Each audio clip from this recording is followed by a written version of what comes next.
కొంతకాలం క్రితం ముఖ్యంగా గాల్వాన్ లోయలో మన వీర సైనికుల పైన దాడి చేసి వారి మరణానికి కారణమైన తర్వాత బాయ్కాట్ చైనా అని ఒక పెద్ద క్యాంపెయిన్ నడిచింది.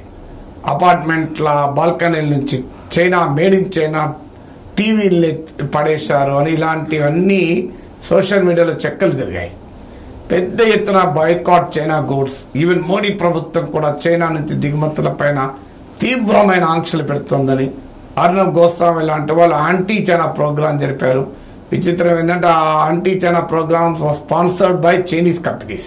చైనీస్ మొబైల్ కంపెనీలు స్పాన్సర్ చేశాయి. ఇది బయటపడ్డాక కాస్త వెనక్కి దక్కారు. అలాగే ఐపీఎల్లో చైనా కంపెనీ స్పాన్సర్ చేయకూడదని రెస్ట్రిక్షన్ పెట్టారు. ఇలా నానా ఏమి చైనా పైన యుద్ధం ప్రకటించాం, చైనాకి ఎక్కడ తగలాలో అక్కడ తగులుతుంది, చైనా ఎకనామిక్ ఇంట్రెస్ట్ ను మోడీ మాత్రమే దెబ్బతీయగలడు అని ఇదంతా ప్రచారం జరిగింది. దాంతో చైనా అంతకుముందు China India's largest trading partner ఉండే, అంటే మనతో అతిపెద్ద వాణిజ్య భాగస్వామి చైనా ఉండే. చైనాను దాటి అమెరికా భారతదేశ అతిపెద్ద ట్రేడింగ్ పార్ట్నర్గా ఎమర్జైంది. సో ఇది బాగానే ఉంది, కానీ ఆ ఎమోషన్ అంతా ఇప్పుడు మాయమైపోయింది. అక్కడ కట్ చేస్తే ఇప్పుడు లేటెస్ట్ డేటా ఏం చెప్తుందో మీకు ఆశ్చర్యం వేస్తుంది. Today China is India's largest trading partner. ఇవాళ ఇంత చైనా పైన సంగతి చెప్తాం, చైనా అంతు చూస్తాం అని మాట్లాడతారు. బీజేపీది మోడీ గ్యారంటీలు, రాహుల్ గాంధీది చైనా గ్యారంటీలు, కాంగ్రెస్ పార్టీ చైనా కొరకు పనిచేస్తుందని అమిత్ షా అంటున్నాడు. కానీ నరేంద్ర మోడీ నాయకత్వంలో ఈరోజు భారతదేశానికి అతిపెద్ద వాణిజ్య భాగస్వామి చైనా. అమెరికా కాదు, ఇంకో దేశం కాదు, రష్యా కాదు.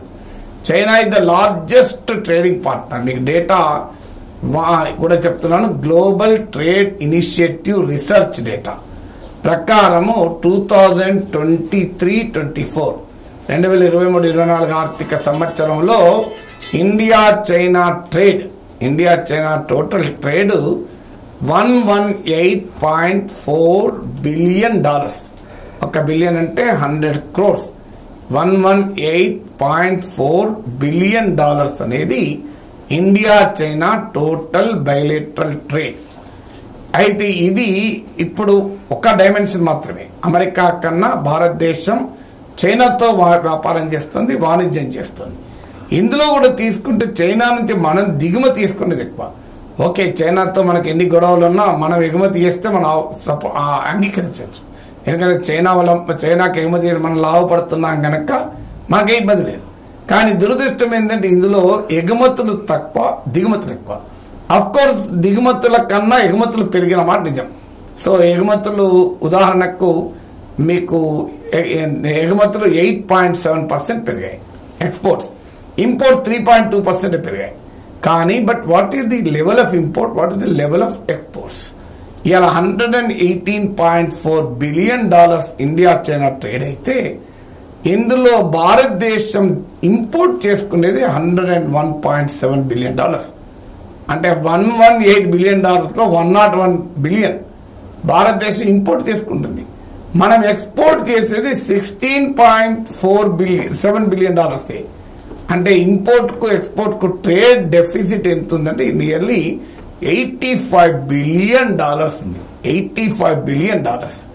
సో ఇది ఇప్పుడు చెప్పండి, మనం చైనా వస్తువుల పైన ఎందుకు ఇంత ఆధారపడుతున్నాం? చైనాకు మనం ఎక్స్పోర్ట్ చేస్తే నేనేం తప్పు పట్టను, ఎందుకంటే మనకు అవసరము, మనం లాభపడుతున్నాం.